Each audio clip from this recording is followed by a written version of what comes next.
बिहार में चुनावी नतीजों के बाद एक तरफ एनडीए के तमाम घटक दलों में चट्टानी एकता नजर आ रही है, तो दूसरी तरफ चुनावों में मिली करारी हार के बाद परिवार में भयंकर दरार इस वक्त पड़ती हुई नजर आ रही है लालू यादव के। जी हां, आज तेजस्वी यादव इस मामले के बाद पहली बार सामने आने वाले हैं। हारे विधायकों के साथ समीक्षा बैठक होगी, लेकिन तेजस्वी यादव इस बैठक से पहले उनके परिवार में कलह तेज हो गई है। बहन रोहिणी के बाद अब लालू यादव की 3 और बेटियों ने घर छोड़ दिया है। लालू की 3 बेटियां मायके से दिल्ली चली गई हैं। रागिनी, राजलक्ष्मी और चंदा यादव ने पटना छोड़ दिया है। रागिनी, राजलक्ष्मी और चंदा यादव सबसे बड़ी बहन मीसा भारती के घर पहुंच गई हैं, यानी इस समय राबड़ी देवी का घर पूरी तरह से खाली हो गया है। तो वहीं रोहिणी यादव मुंबई अपने ससुराल लौट गई हैं। उधर इस पूरे मामले में लालू यादव और राबड़ी देवी की चुप्पी को लेकर सवाल उठ रहे हैं। बीजेपी और जेडीयू लालू यादव पर अटैक कर रहे हैं। जेडीयू ने तो लालू को सियासी धृतराष्ट्र तक बोल दिया है। वहीं बीजेपी कह रही है कि लालू के घर में जो हो रहा है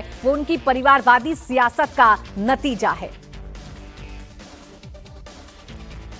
तो फिलहाल लालू परिवार में जो कुछ हो रहा है उसके बाद कई सवाल हैं जो खड़े हो रहे हैं। बहनें नाराज हैं और बहनें नाराज होकर अब अपने अपने घर वापस लौट रही हैं। मीसा भारती के घर पर तमाम जो बहनें हैं वो इकट्ठा हैं। इस बीच रोहिणी आचार्य का एक बार फिर से बयान सामने आया। तेजस्वी यादव पर उन्होंने हमला बोला। रोहिणी ने इस बार तेजस्वी के करीबी संजय यादव और रमीज के साथ साथ उनकी पत्नी रेचल यादव का भी जिक्र किया है।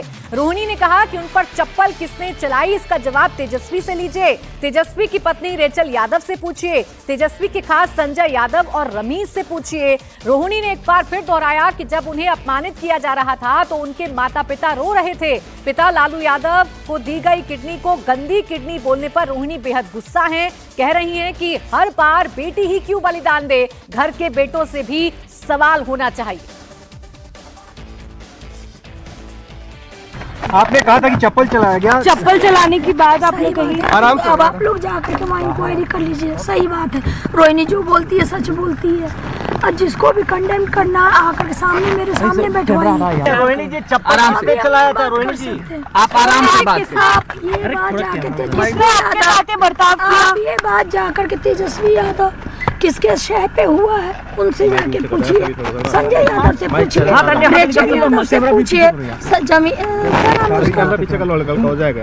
ये कोई लड़के का क्या नाम था, रमीज से जाके पूछिए। आप जाइए वहाँ पे इनको। हम बिल्कुल पूछेंगे। और पिताजी से कुछ कहेंगे क्या, कोई मैसेज? नहीं, पिताजी मेरे साथ हमेशा। कल मेरे माता पिता भी रो रहे थे, मेरी बहन रो रही थी मेरे लिए।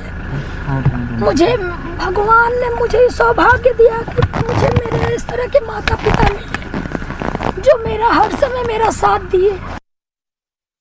मुझे बस इतना ही कहना है कि भगवान न करे कि आप लोग के भी घर में कभी मेरे जैसी बहन बेटियां हो।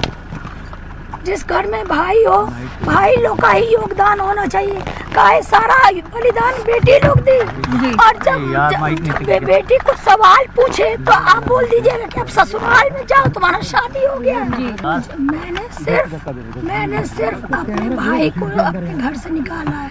रोहिणी जी अगला कदम आपका क्या होगा? मेरी माता, मेरे पिता मेरे साथ है। मैडम एक बार बाहर आ जाइए। मेरी सास भी कल से रो रही है ये सब तमाशा देख करके। मैम बाहर आ जाइए। मैडम बाहर आ जाइए। मैं जा रही हूँ अपनी सास।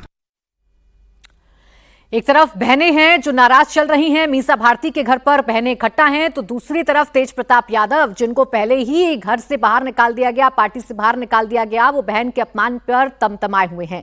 बड़ी खबर यह है कि तेज प्रताप यादव ने कहा कि अगर पिताजी इशारा करते हैं तो जयचंदों को जमीन में गाड़ दिया जाएगा।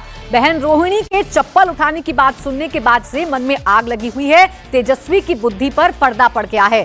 तेज प्रताप की तरफ से बयान सोशल मीडिया पर उनकी पार्टी की तरफ से जारी किया गया, जिसमें लिखा है कि कल की घटना ने दिल को भीतर तक झकझोर दिया है। मेरे साथ जो हुआ मैं सह गया, लेकिन मेरी बहन के साथ जो अपमान हुआ वो किसी भी हाल में असहनीय है। तेज प्रताप ने जयचंदों को चेतावनी देते हुए कहा कि परिवार पर वार करोगे तो बिहार की जनता तुम्हें कभी माफ नहीं करेगी। जब जनमानस की भावनाएं आहत होती हैं तो बुद्धि पर पड़ी धूल उड़ जाती है।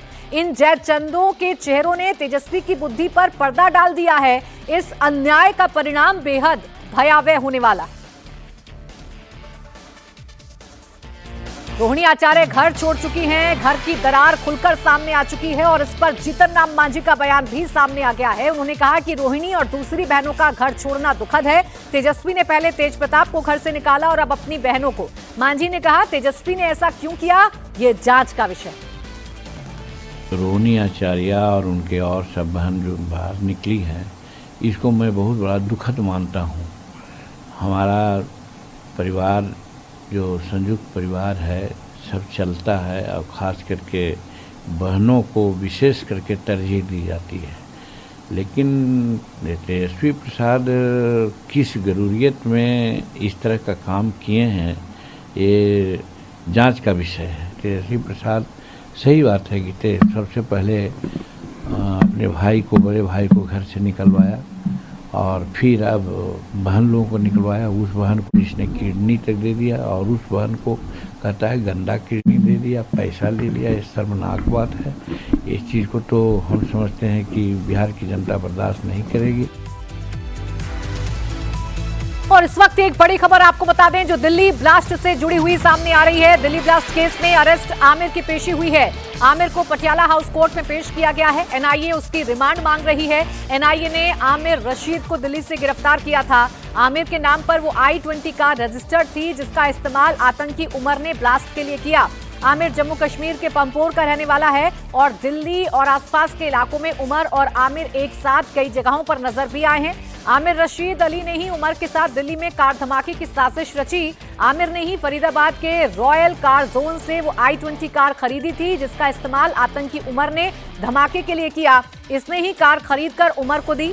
देखिए, एक पेट्रोल पंप पर पोल्यूशन करवाते समय उमर के साथ आमिर भी नजर आया। दिल्ली ब्लास्ट का केस अपने हाथ में लेने के बाद ये एनआईए की पहली गिरफ्तारी है। आतंकी उमर से जुड़े कुछ लोगों को जम्मू कश्मीर पुलिस ने हिरासत में लिया है। उनसे पूछताछ में चौंकाने वाले खुलासे हुए हैं। जांच एजेंसियां दिल्ली से लेकर हरियाणा तक, यूपी से लेकर जम्मू कश्मीर तक छापेमारी कर रही है।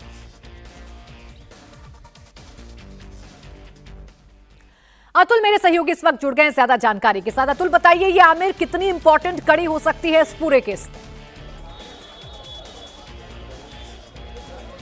देखिए प्राची, पहले तो मैं आपको अपडेट दे दूं पटियाला हाउस कोर्ट का। पटियाला हाउस कोर्ट के अंदर जो जज हैं अंजू बजाज चांदना, उनकी कोर्ट में जो है वो आमिर को पेश किया गया है। पूरी जो प्रोसीडिंग्स है वो इन कैमरा प्रोसीडिंग्स है, यानी कि बंद कमरे में पूरे मामले की सुनवाई होगी, जो कि रिमांड मांगेगी जो एनआईए। और जो कोर्ट के अंदर जो कोर्ट रूम है, अंजू बजाज चांदना की जो कोर्ट है, उसके अंदर कोर्ट में सिर्फ एनआईए के अधिकारी, आमिर और कुछ वकील मौजूद हैं। इसके अलावा पूरे कोर्ट रूम को खाली करा लिया गया है। अगर मैं पटियाला हाउस कोर्ट की बात करूं तो आप देख सकते हैं कि यहाँ तमाम मीडिया कर्मी है। सुरक्षा काफी कड़ी है। कोर्ट के अंदर भी जो है वो किसी को जाने नहीं दिया जा रहा है। जब तक आमिर कोर्ट के अंदर है, जब तक इसी तरीके की सुरक्षा व्यवस्था जो है वो यहाँ पटियाला हाउस कोर्ट में रखी गई है। तो आमिर की अगर हम बात करें तो आमिर इस पूरे जो दिल्ली बॉम्ब ब्लास्ट है, लाल किले के बाहर जो ब्लास्ट होता है, उसकी सबसे अहम कड़ी है, क्योंकि आमिर को पहली गिरफ्तारी है जो एनआईए ने की है। और उमर के साथ कई बार ये देखा गया था, जो गाड़ी खरीदी थी I-20 वो आमिर ने ही खरीदी थी और इसके बाद ये गाड़ी जो है वो उमर को दी गई थी। और पूरा क्योंकि जो एनआईए की जो टॉप सोर्सेज है उनका कहना है कि पूरी ये सीक्वेंस को जानता है, कड़ियों को जानता है। और जब उमर दिल्ली आया तो इसकी तमाम जानकारी जो है वो आमिर को थी। आमिर लगातार जो है वो इंस्ट्रक्शंस वो उमर को दे रहा था। तो क्योंकि पूरी कॉन्स्पिरेसी को रिवील करना है, पूरी कॉन्स्पिरेसी जो है वो एनआईए ने खोलनी है। और जो पहली गिरफ्तारी आमिर की हुई है, आमिर से कई और सबूत जो है वो एनआईए को मिलेंगे। यानी कि यूएपीए का केस जो दिल्ली पुलिस ने रजिस्टर किया था, उसी को टेक ओवर जो है वो एनआईए ने किया है। और एनआईए को क्योंकि यूएपीए के मामले के अंदर लगभग 1 महीने तक की रिमांड किसी भी आरोपी की मिल सकती है। तो क्योंकि भी बंद कमरे में सुनवाई चल रही है, इन कैमरा प्रोसीडिंग्स है, देखने वाली बात ये होगी कि जो एनआईए है वो कितने दिन का रिमांड कोर्ट से मांगती है आमिर का, और उसके बाद आमिर से पूछताछ शुरू होगी। तो जब आमिर को लेकर निकलेगी यहाँ से एनआईए, तो उसके बाद तमाम जानकारी मिलेगी कि कितने दिन का रिमांड है, कितने दिन पूछताछ जो है वो एनआईए कर सकती है। कड़ी दर कड़ी जोड़ी जा रही है। पता लगाया जा रहा है कि इस पूरे ब्लास्ट का मास्टरमाइंड कौन है और कितने लोग हैं जो इन आतंकियों के मददगार बने हुए थे। शुक्रिया आपका तमाम जानकारी के लिए अतुल।